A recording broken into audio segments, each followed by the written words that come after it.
into the centre. Arsenal 1-0 up. He's got an open goal. Oh no, he's missed!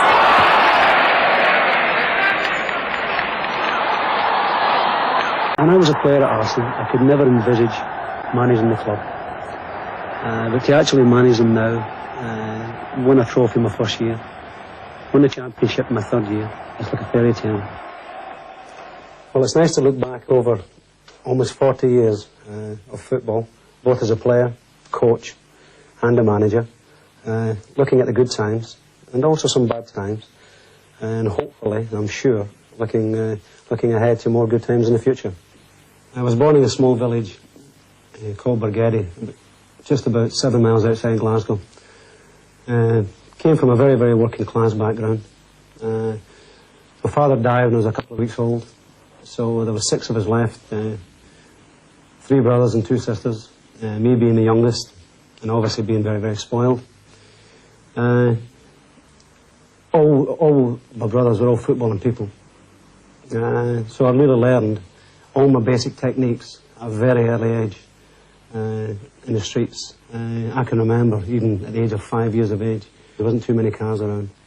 And so the streets were nice and quiet. So actually we learned our ball skills in the summer, obviously in the nice light evenings, but also in the winter. And the lights used to come on to light up the streets, and that's where I first performed under floodlights. Later on in life, when people ask you to sort of control a ball or juggle with a ball, it all goes back to the days on the streets in Bargedy under those famous floodlights paid by the council. But my eldest brother Andy he was a mainstay in the family. He was the father figure for everybody. From a very early age, we realised that George was something really special. So I decided then that I would start the scrapbook, compile a scrapbook, right from his Baileyson junior secondary days. Right through his whole career, scrapbook covers everything from he played from the school days right through his amateur international days, his schoolboys international days, under 21 for Scotland, under 23 for Scotland, right to the full international cap. It's all in his scrapbook here. Obviously playing for the Scottish schoolboys, you got all the top clubs in Scotland and England obviously want to sign for them. Andy actually was of the opinion that I'd be better coming down south, where they had an apprenticeship. They had a youth policy in all the major clubs in England. Joe Mercer he made a big impression on my family, my mother and my eldest brother. And I went down there a couple of times, and I liked the setup at Aston Villa, because they were one of the biggest clubs around at that time. So I finally made my decision, and it was going to be Aston Villa. I think when you're that age, 15, 16, and you leave home to go and live in another part of the country, it is very, very difficult, because when you're an outstanding schoolboy, and then you go and join something like Villa, you're normally the best at your school and one of the best in the schoolboy team. And obviously joining Villa, there's other outstanding kids there, so you come back down to earth with a bump again. The next natural progression there was I actually made my debut against Liverpool, the famous Liverpool. They were champions then, with Ian St John and Ron Yates on the side. And I managed to score in my debut, which was, which is another memory that I've got in my scrapbook here. Being there 4 years, it never really actually turned out as well as my debut. And luckily, I was in my stay at Villa, I was actually selected for the Scottish youth team. Funnily enough, I had a very good time playing for Scotland in the youth team, but not very well at Villa Park. And Ted Bates, who was then the manager of Southampton, asked me to come through and see the Dell and see the surrounding place, as he wanted to sign me. And looking back now, it's quite funny. I was on about £18 a week at Aston Villa. And after having a long chat with Ted, and Ted trying to sell me the club, he offered me £25 a week. So being a typical Scot, I thought, well, I'll hold out for 30, and I asked Ted for 30. And he said, no, I don't think so, 25 is as far as I would go. So I said to him I'd let him know the following day, after having to think about it, whether I'd turn down his offer or not, knowing full well I'd accept the offer, because it was the only one I had on the table. That evening I got home and there was a message from Tommy Docherty. who was then the manager of Chelsea. So I rang Tommy, and he actually said to me, "What have you been offered by Southampton?" And I says, "Well, Ted Bates has offered me 25. He says, "Well, what are you looking for?" And I says, 30. He says, "OK, you've got it." Joining Chelsea, swinging Chelsea, it was 2 tremendous years, the start of 2 tremendous years. Joining a very young and exciting team. There was Venables, Johnny Hollands, Ronnie Harris, myself. And obviously being a single guy, living in the Chelsea, Fulham, Earls Court area in the swinging 60s, it was a very enjoyable time off the pitch as well. I can see it now. He walked round, when he'd been signed, he walked round into the office in his silver, shiny suit, immaculate, looked like, we used to call him Big Fry. He always used to look like the guy that was carrying, he always used to be that sort of grin, sort of coming, "Hi there, how are you?" Deep voice, but he was always immaculate, immaculately dressed. That's how I can remember. I think, crumbs, he must be a model. We've signed a model. Straight away, George came in and he looked as if he'd just come out of Burton's shop window. You know, he always looked suave and debonair, and we all sort of struggled to look fairly smart. And George was just always looked the part, and he was like the Cary Grant of the troupe. But he always did everything in style, and he loved his Frank Sinatra records, and he was a very stylish guy then. George and Terry decided, well, I wonder if it'd be an idea if we started our own suits and our own tailoring. So they got a tailor who they knew very well. I bought one suit. Wasn't too pleased with it, but I didn't want to knock their confidence. But they tried selling the suits to the boys, and they used to wear them themselves. We had pictures taken in all the wild stuff. I had a silly hat on, I think, and a check jacket, and George was, as always, like James Bond in the evening suit. Terry with I think it was a collarless jacket. I can't remember what the other guys had. But from there, I think they wouldn't say it was one of their most profitable business ventures. Not as successful as they are now. Being the youngest, obviously, you're getting the hand-downs from your older brothers. School blazer. We start off with my eldest brother, Andy. Then got to my other brother, Tom. Then Robert. And I'd finish up. By the time I got it, it was full of patches on the elbows. Restitching the pockets. And obviously that is probably why one of my hobbies today is clothes. I like wearing nice clothes, and I insist at the club that all the players are always smartly turned out with the club uniform, well dressed on the pitch as well as off the pitch. As a player, very dangerous in and around the box for anything put into the penalty box for crosses and things. Great first touch. He'll laugh if I say he's got blistering pace. No, he hasn't got that. That's why they got the nickname of Stroller. But intelligent and knew where to be at the right time. I think as a player, when he was at Chelsea, he played as a striker, played as a centre forward. And he always was a good, what we'd call a target man, where you could hit the ball to him at any angle. He controlled it well, he was very good in the air. He lacked a bit of pace to be perhaps a very top striker. I still use George now as a model, if I'm sort of coaching, heading, as to how to hang in the air. He was one of these players who had the ability to jump and stay up, apparently stay. Unfortunately, we lost in 2 FA Cup semi-finals, one to Liverpool, one to Sheffield Wednesday. We were going very well at the time in the league, and with 2 games in the north of England, one of them obviously against Blackpool. I think the other one, if my memory serves me right, was against Burnley. We stayed at Blackpool for over a week, and Tommy asked us on a Wednesday evening if we could actually come back. There was a curfew on at 11 o'clock. Well, some of us thought that was a bit harsh. Blackpool being a nice seaside, very friendly place, lots of activity going on. We thought actually that was a bit harsh. We thought the Thursday night would be a good night for a curfew, so we went back to the hotel and sneaked down the fire escape, and went out and enjoyed ourselves. And when we got back, after the curfew, Tommy was waiting for us with the tickets back to London the next day. He was right. We realised we were wrong. Looking back on it now, it seems very funny But there was quite a few managers involved with the players that were sent back, or future managers. Blackpool night out, that's what the headline said in all the newspapers. Blackpool, yes. It was innocent fun, really, but possibly that was one of the reasons. In the end, that Tommy did break the team up. But he thought, well, perhaps they've grown up to be men now, and perhaps I can't discipline them as much as I'd like to. And from there on in, I think it was downhill.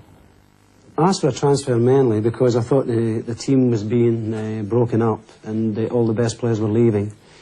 And the other reason was because Dave Sexton by that time had left Chelsea and was now working and coaching at Arsenal. And I had a great respect for Dave as a coach, and I worked very well with him. And when I thought there was a chance of actually joining Arsenal, I was very interested. And that's exactly what happened. He was extremely suitable for the Arsenal at that time because he was very stylish. You know, they liked goal scorers, but they liked to see a bit of football as well. You know. And George fitted all the requirements. He was stylish, he could play football, he could score goals, he could lead the line, you know, he had a good temperament, and really was an ideal first buy for Bertie and for Arsenal. Joining Arsenal, it really surprised me. It took me at least a couple of years to sort of fall in with their professionalism, the way they did things.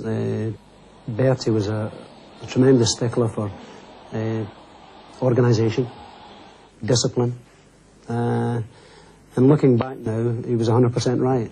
Well, he fulfilled all that I was looking for, as events proved. He was an invaluable member of our double team. His abilities on the field, unfortunately, tended to give people the wrong impression, hence his nickname Stroller, that there was a certain air of casualness about him. And whilst that was very, very appropriate, at times it was a little frustrating, and one had to motivate George on a stick and carrot routine at various every 7 or 8 games. In other words, we had to threaten him with coming out of the side and kicking his backside if he didn't put himself about. And that seemed to do the trick all right, and he had a very successful and very long career as a result of that. Like all footballers, there were pluses and minuses about George as a player. The minuses really were that his fitness level wasn't terribly great. I mean, he wasn't a quick man. He's a tall man for a start, he wasn't a natural sprinter. He had an elegant style, and a style which became obviously the nickname Stroller, affectionately known as Stroller. But within a team, you needed other players around him to do probably quicker things. But he was a thinking footballer. His greatest attribute was his heading ability. And he scored vital goals for us. He scored goals in great cup games. He scored goals in normal league games. But it was the way he scored them. He had a style about him. And his heading ability in particular. He had the timing, which was perfect to actually meet the ball. And then the direction. I mean, I think back to something, say, like the semi-final goal against Stoke in '71. And I would say if you had to have a coaching film, you would just take a clip of George Graham when he rose to meet the cross and then directed it beyond the greatest goalkeeper in the game at that time, Gordon Banks. And although people say they called him Stroller and that was his nickname, Being cat for Scotland is, you know, it's something that every Scots footballer, it's their ambition, and it was a big occasion for me, getting my first cap at Hampden. I think it was against Portugal. Very excited about it, and had tremendous memories. I remember Tommy Docherty took us to a tournament in Brazil, and it was a mini World Cup, and we were paired off with Brazil in the Maracanã Stadium, which we just lost in the last 10 minutes, 1-0. Then we had a tremendous game against Yugoslavia. We drew 2-2, and I always remember Willie Morgan missing a penalty. We could have won that game. And then we drew against Czechoslovakia. But my international career, unfortunately, was very brief. I'd like to have got a lot more caps, but there was a lot of very, very good midfield players around. So looking back, probably I was lucky to get my 12 caps. We got to one of those times where Bertie decided to leave George out and shake him up again, and he put him on the subs bench. And we were playing at Coventry, and the game went on. And our left half, our left midfield player, Davy Cord, got injured. And we looked along the bench, and George was a sub, and Bertie looked at me, and I looked at Bertie, and Bertie said, "What do you think?" I said, "Well, give him a go." So off we go, we shoved George on, and he played left half. And he virtually took the game by the scruff of the neck, and everybody was surprised. And he was using the left half as a springboard to get forward. And when he got forward free, and he could manage to get to the far post. So it worked so well that the next match, Bertie put him at left half again. He had disguise in his passing, he could look that way and pass the ball this way. And obviously he still had this ability to get to the far post and knock him in with his head. In the year 70, when we won the Fairs Cup, that was a tremendous achievement. And to be, 3 down at Anderlecht, and then to come back at home and win. And we won something for the first time in 20, 30 years.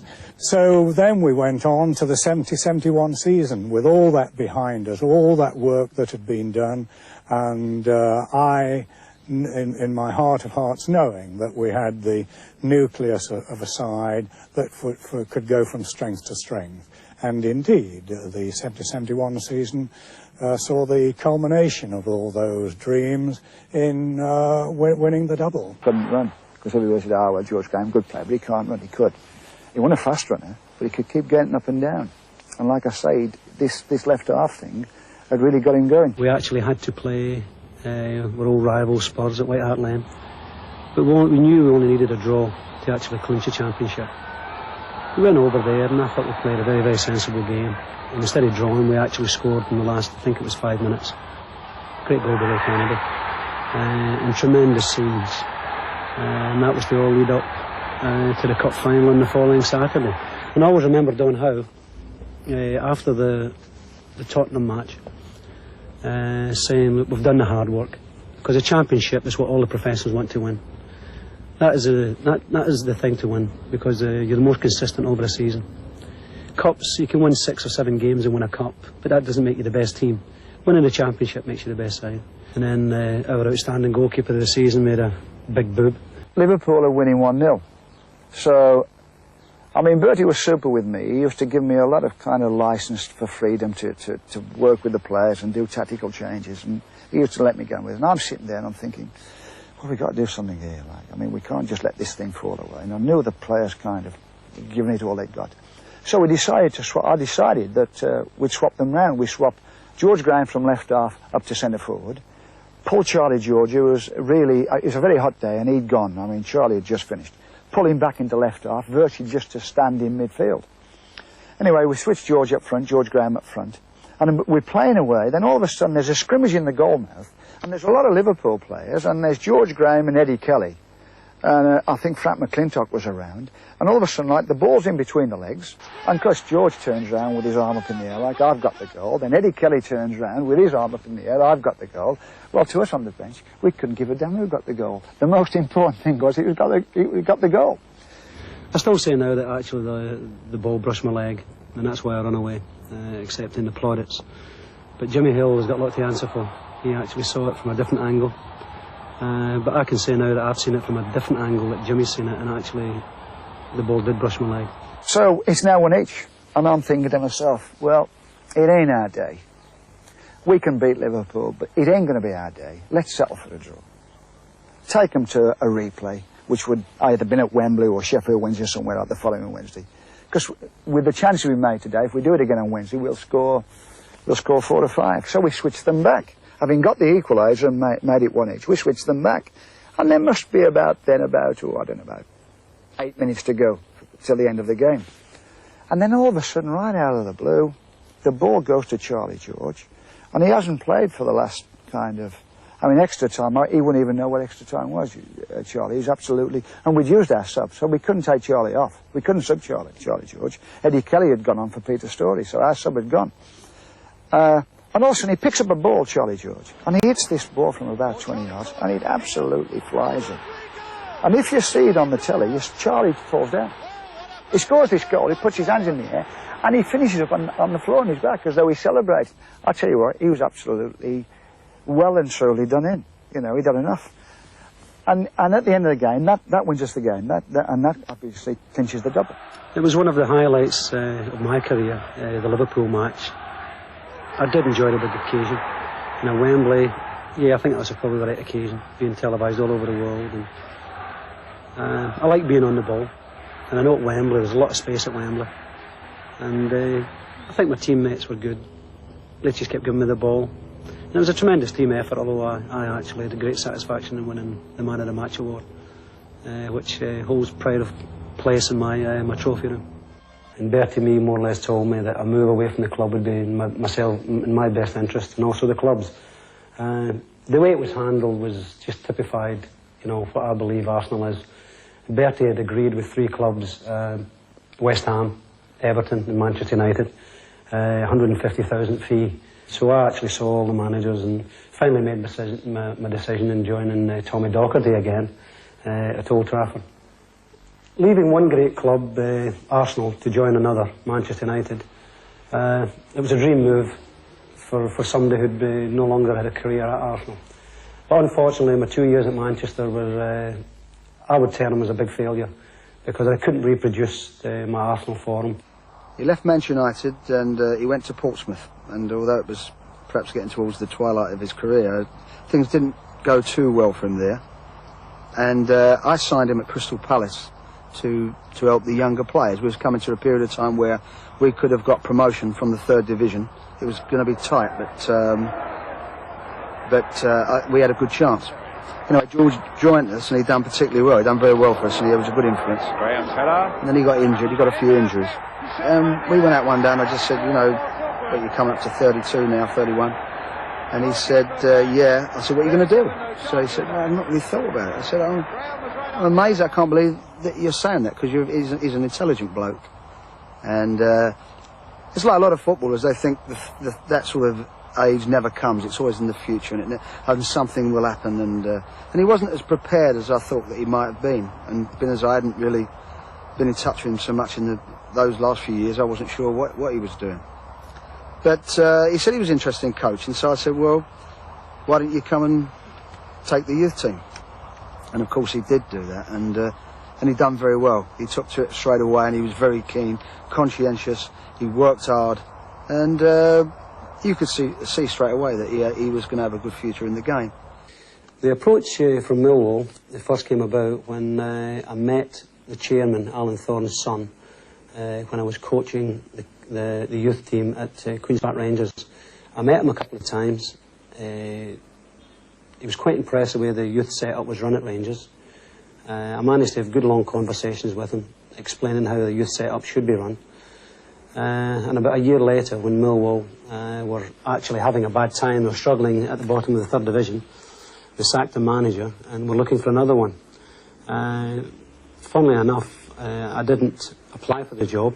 They actually asked me if they could actually interview me.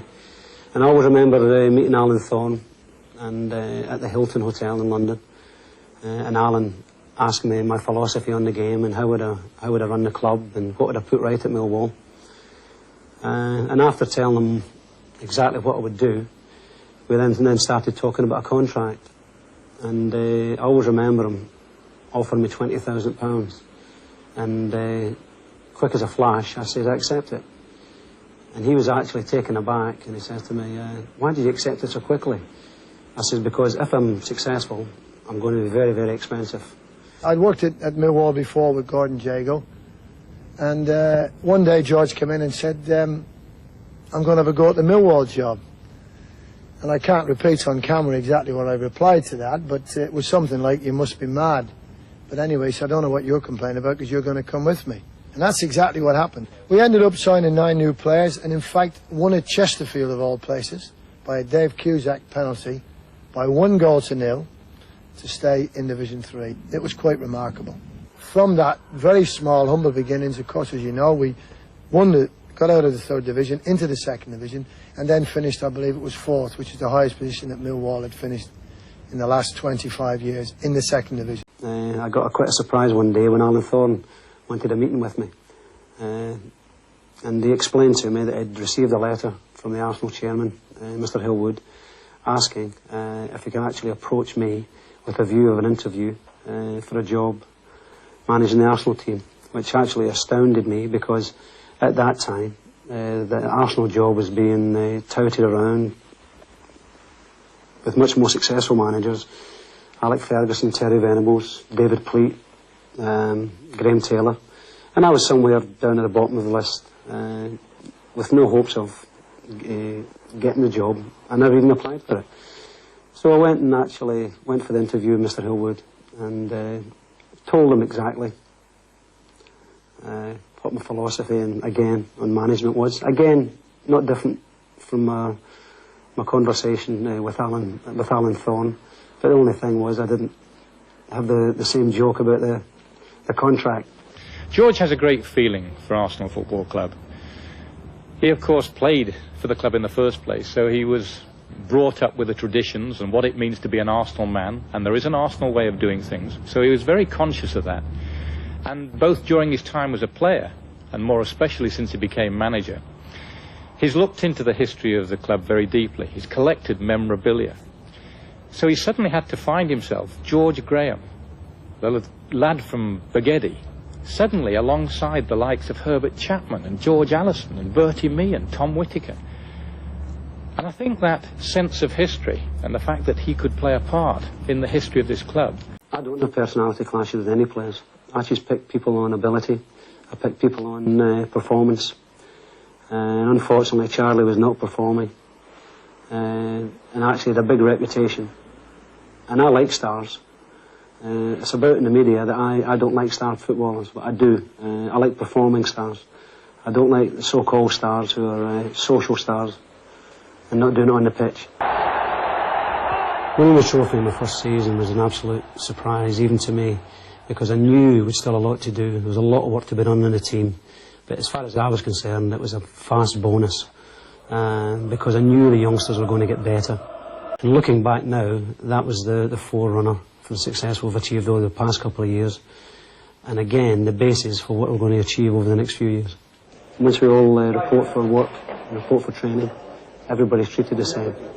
And I vowed then that I would get everybody together and try to achieve this team spirit, which is so important if you're going to be an outstanding side, whether you're winning cups or even more important, championships, when you're after consistency.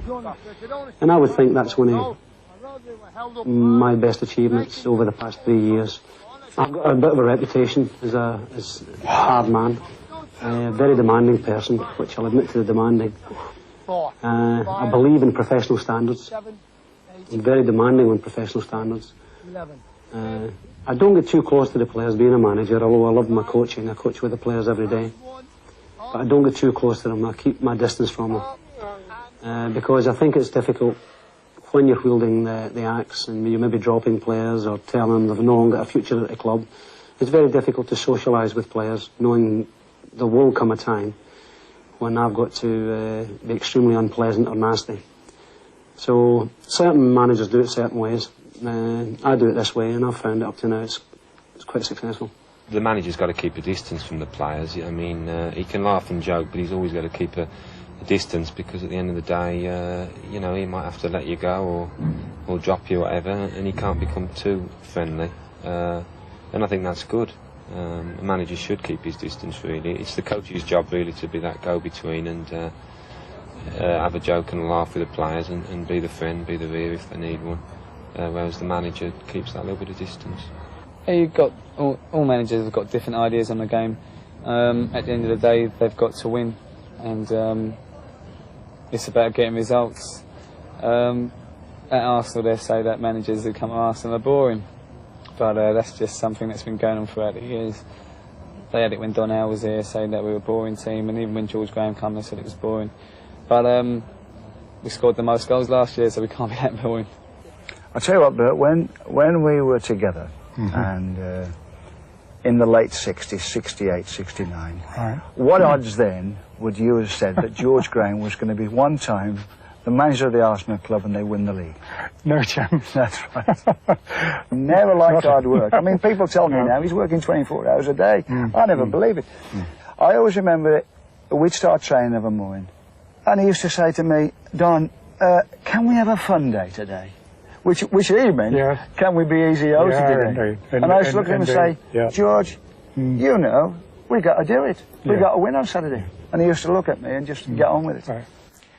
Well, he must wear two heads, because when I see him, he's just the same guy again, you know. And but when he's in the club, obviously he's very disciplined himself. He's always immaculately dressed. He's doing a smashing job here, and he's done a good job at Millwall, and he's well on his way to be a top manager. When he walked in a room, people seemed to look up to him. He had that presence about him then. And I think that's carried over into his management. When he gets a problem, I bet he's first to Yes, we have a little lunch and a teach-in and full marks. Right. I'm delighted to do it and delighted to help him. But I wouldn't take it on a direct relationship basis. I'd philosophise on it, and he'd then apply it to the problem he's got. I tell you what, Bert, I mean, it don't know how old you are or how long you've been in the game. We all need a mentor, don't we? Sure. And it looks to me from distance as though you're his mentor. Well, yes, I mean, I hope so. We always go to somebody for advice, don't we? Indeed. You need somebody to talk the problem with. And we all go to Uncle Bert. Here in the dressing room, actually, is where it all happens on a Saturday. Or a midweek if it's a midweek match. But really the hard work that's being put in really happens in the training ground. It's like being an actor. It's during the week, all the rehearsals on the stage, they work very, very hard, put the work in, and it happens on the performance on the evening. It's the same as a footballer. All the hard work, as far as I'm concerned, is in the training ground. Here, it's just the performance. Okay, now just relax a bit more, a little bit stiff. This time, the same again. All right? Let's go. Look straight ahead. Straight ahead. Come on, keep a grip of the ball. Don't look at the ball, Lee. You should know where the ball is. Anton. Look right, Kwame. Good boy. Look left.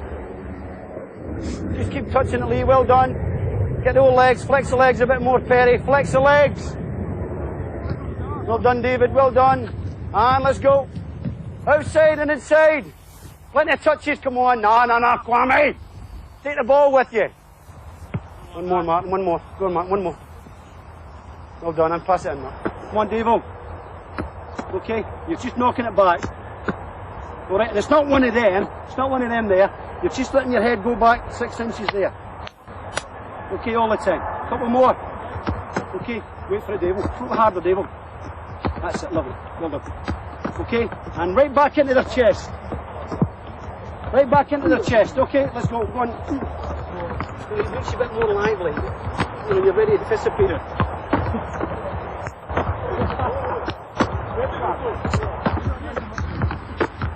Well done, Brad. When you're standing like that, you're actually standing like that.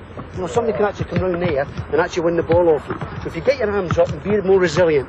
If somebody's coming in there, you're knocking it back, you're screening the ball. Okay? Let's go. Come on, Connor. During a game, I always sit upstairs in the director's box because I can see a total picture much, much easier when you're up higher. And at half-time, I've got 10 minutes to 15 minutes. If we get any problems, I put them right, especially from the blackboard here. And sometimes you've got to sort of like G players up with a bit of a talking to. And other times you've got to lift players who are maybe going through a bad time, but you know their attitude's good and you know they need to be lifted. So you've got to be really an amateur psychologist. And hopefully what you've actually seen in the first half and what you've actually put over to them at half-time, they will then transfer that onto the field of play. That's when I sit down in the second half with my other coach and the physiotherapist. And then if there's anything is going wrong on the pitch in the second half, then I can put it right, being on the touchline. After the game, then I come in and I say, well done, lads, if we've done well. If we've not done well, I more or less tell them. Win or lose, there's always good points to bring out individually, where a player can improve. Don't be satisfied if you win a game and you've been mediocre. You know, have standards. Play to the maximum of your ability individually and collectively. And if I can get my team playing to as near their capabilities consistently over a season, I would usually be a satisfied person, knowing if you do that with talented individuals and a talented team, you should be on the verge of winning things. All that stuff that he learned, all the things he took in, he's using them very wisely now. I'll say this, I think that, and I wouldn't have to take anything away from him, I think he's been very lucky. He's gone into a fantastic setup. It's all there for him. And here again, don't get me wrong, I'm not patting myself on the back, but I know what he went into. I mean, I was there the 2 years before he took over, and I know what I had to do to get the club what I thought on the straight and narrow. I think the main thing that he did when he came in was he installed the discipline, directness. People knew what he wanted. People knew what he wanted from them. And if he didn't get it, quite simply, he was going to change it. But he didn't change. Everything was exactly the same. Just came in, did what he had to do, and got on with it. At the start of 88-89 season, my expectations really were I'd hoped the team would gain more experience, because half my side are still very, very inexperienced. And my new signings, namely Dixon and Bowles from Stoke City, it was their first season in the first division at this level. And also with Winterburn playing his first season, replacing Sampson. I was hoping we'd have enough experience to challenge for the championship. And from then up to Christmas, I think we were by far the best team in the division, playing wonderful football. We never ever felt that Liverpool wouldn't be there or thereabouts. But again, the rules remain just the same. George changed the tactics. We decided to play with a sweeper system for a little while. It was effective. We took a lot of stick because people thought it was a defensive way of approaching the job, and we would fail miserably again. It was really up, it was backs against the wall then. Everybody outside Highbury didn't give us a chance. We then had to go to Anfield and beat them by 2 clear goals.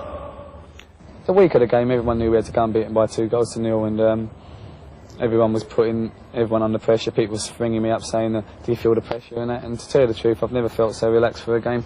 The training sessions were just the same. If anything, the lads mucked about even more in training, and it was just a relaxed feeling amongst the players. And we went up there on the Friday. We had a lunch, had a good laugh, went to bed for a few hours, Kip, and then the gaffer said before the game, well, lads, all you got to do is beat them 2-0. And we looked at each other and we said, yeah, that's all we got to do, might as well go for it. Had a chat with the boys in a Liverpool hotel before the game. Told them that we mustn't let them score, because if they scored 1, it meant we'd have to score 3 and possibly 4 to beat them, which I knew was going to be a tremendous uphill struggle. But I also knew that if it was 0-0 at half-time, I'd be satisfied, although I'd prefer it to be 1-0. So although Liverpool, I'm sure, were quite contented at 0-0 at half-time, we could then be released in the second for 45 minutes, you know, really give it everything we've got. I think you've got to be dedicated in any managerial job, whether it be Arsenal or Millwall. You've got to be very single-minded. You've got to want to be successful. You've got to be probably a little bit ruthless. Not really changed. I'd say he's got more ruthless, but that's how you've got to be a manager. And if you want to win things, you've got to be ruthless sometimes. It's a very selfish job. You're really after your own interests, and your family comes second. That's one of the problems. You've got to enjoy your work, and unfortunately things suffer. Your domestic life can suffer. You've got to have a very, very understanding family. But at the end of the day, you've got to go for it. And some things definitely suffer in football life, because it is a very unsociable job, but a very, very rewarding one. When I was a player at Arsenal, I could never envisage managing the club. But to actually manage them now, won a trophy my first year, won the championship my 3rd year, it's like a fairy tale. But I think the fairy tale will continue for the next few years, because we've laid a wonderful foundation here.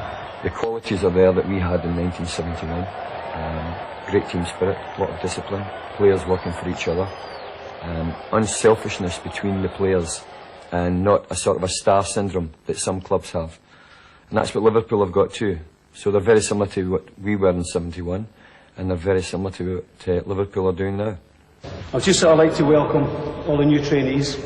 At this club I've always had a great relationship, Brian, with the kids and the first team lads, and it's been good the last 3 years, and I want that to continue. Very important. It's been a nice little team spirit, family spirit at the club, I'm sure the youngsters appreciate it, so make sure we look after them, all you pros. The other thing is fines. Again, let's keep it the same as last season. And anybody who's late they'll get 1 life. And after that, it's a tenner. You've got the choice. It's either a tenner or 10% of your wages. Now again, I'll give you, if it's done in that week, I'll give you to the end of the week to pay the tenner. If you don't pay the tenner, it'll be the following week. I'll just tell Sheila, and she'll just take it out 10% out of your wages. Not a tenner, 10%.